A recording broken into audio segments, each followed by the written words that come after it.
Hey guys, Dan here for BladeReviews.com, and today I'm going to be taking a look at the Cold Steel Recon 1. I've got a lot of ground to cover with this particular knife, so I'm just going to dive on in here and offer up some very quick specs.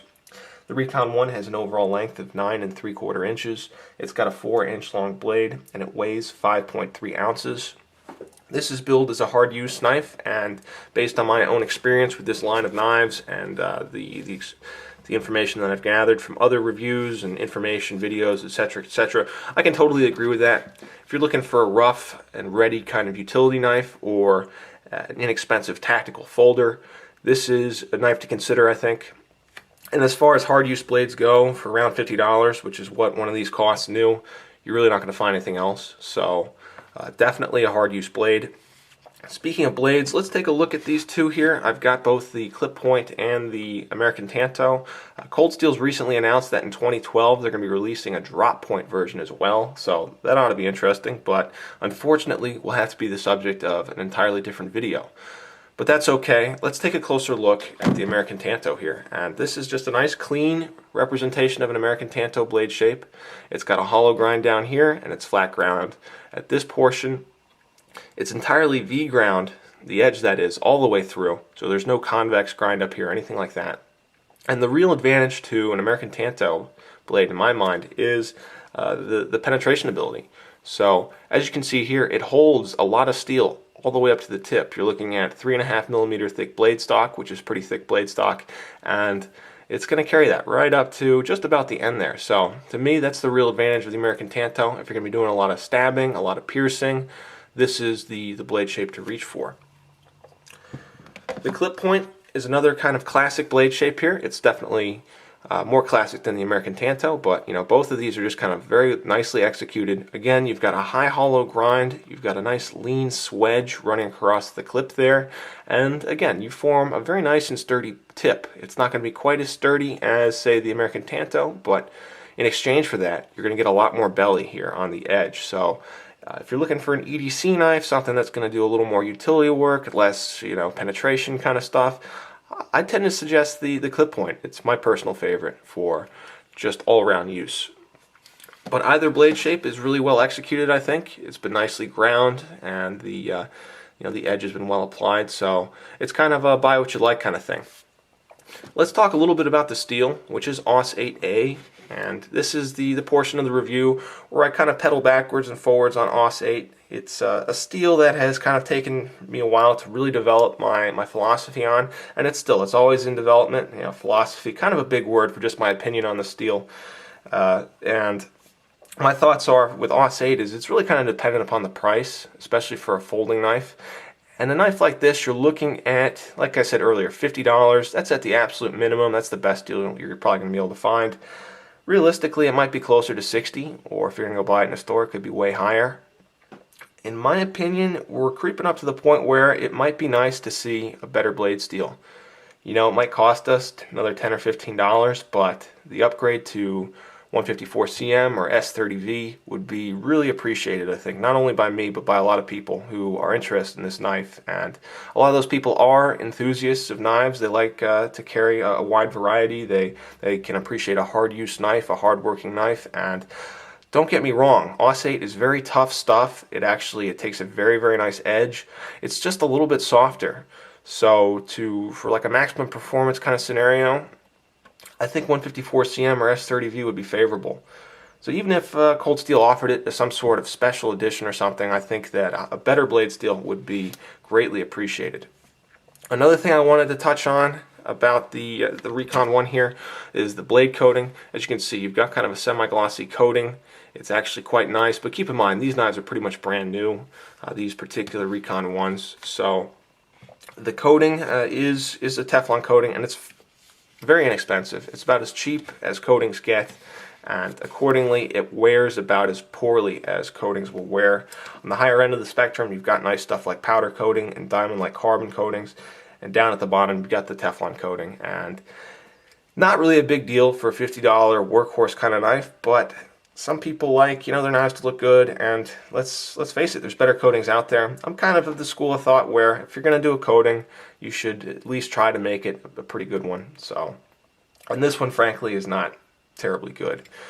But I think that's kind of a minor consideration, really, and I'd rather just kind of move on and talk about the handle. So let's set the clip point version aside, since the handles are both identical, and we'll take my kind of dusty Recon 1 Tanto here and give us a little closer look. So as you can see here, you've got two thick pieces of G10.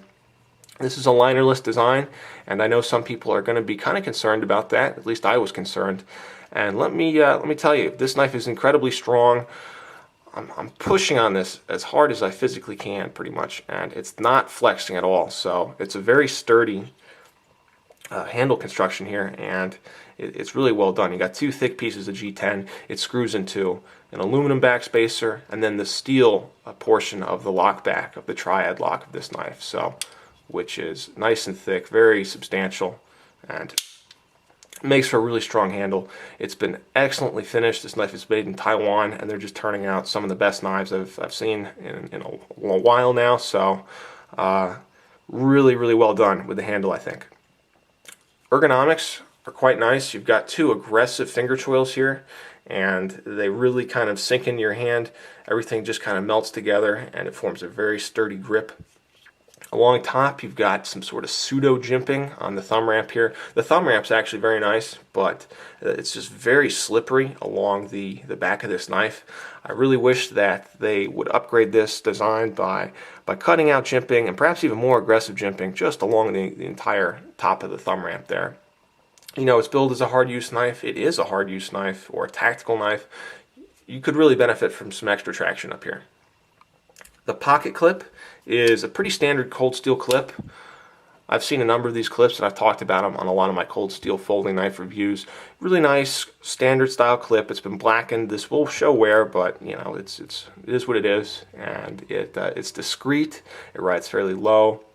You actually get two clips, so you can swap them, or you can have a clip on either side. In this case, you actually have extra screws here for the pocket clip, so you could do two clips at once. You could carry this knife with two pocket clips on it, and if you really wanted to, you know, you could do that.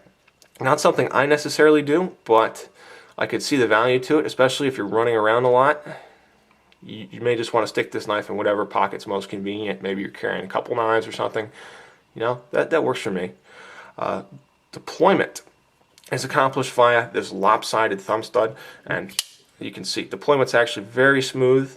I do like this thumb stud. It is swappable. So you just take a flathead screwdriver and you can just take this thing apart and swap it over like I've done here. Man, this thing is picking up a lot of dust. I'm sorry about that.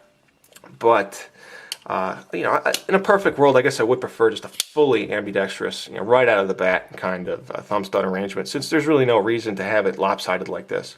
But it totally works. As you can see, I can flick this knife open without too much effort. There might be a little bit of wrist action. Keep in mind, this is a triad lock knife, and it does have some pressure from the back spring to overcome, but I found that deployment is smooth and reliable. You do have phosphor bronze washers in here, so it's very, very nice. And I kind of touched on the lock already, but it is the triad lock, which is practically the strongest lock there is on the market. In fact, it is the strongest lock I think that's currently on the market, and it's really well done, can take a ton of force. It's a big selling point for this already very well made folder. Basically what the triad lock is it's a reinforced back lock. You can see that there's a ton of steel back here. It's just been greatly enhanced, and the pin on the other side of the lock has been enhanced as well. You can see how much lock is coming up there. And then the third kind of piece is this stop pin. And all regular back locks do not have stop pins. This is something special for the triad lock. And what it does is it takes any force applied to the knife, and it transfers that force, instead of to the lock, it transfers it to the stop pin. So it basically saves the life of the lock. It keeps the lock from taking all that extra stress and just puts it on a stationary pin. It's actually a really cool idea. It seems kind of simple, but it totally works, and is one of the reasons why you're not going to find a knife that's going to take as much punishment as the Cold Steel Recon 1 in the $50 range. If you can get over the Aussate steel, which isn't a deal breaker, but like I said, it's one of those, I would like to see a better steel, but Aussate it's passable here. If you can get over that, I think there's really nothing to really hold this knife back from being the best bang for your buck hard use folder on the market. So I totally recommend it. I like the Cold Steel Recon 1, I like the AK-47, and I like the American Lawman 2, and I'll probably do videos on those at some point. But these are just outstanding hard use knives from Cold Steel. So guys, that's the review. Thanks so much for watching. Like I said, I had a lot of ground to cover, so thanks for sticking with me. This is Dan for BladeReviews.com. Take care, thanks again, and I'll be back soon with another knife review.